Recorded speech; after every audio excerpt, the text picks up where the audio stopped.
টলিউডের নাম করা heroine. Film লাইনের ব্যাপারটা তুমি পুরোটা জানো না। তুমি ফিল করো যে তুমি একটা অভিনয় করছো।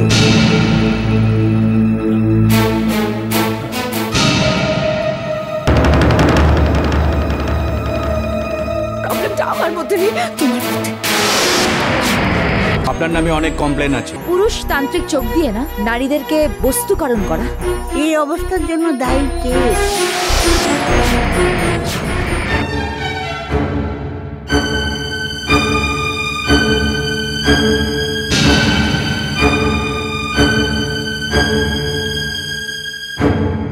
আমি আশায় থাকবো মেয়েটি যেন সুবিচার পায়।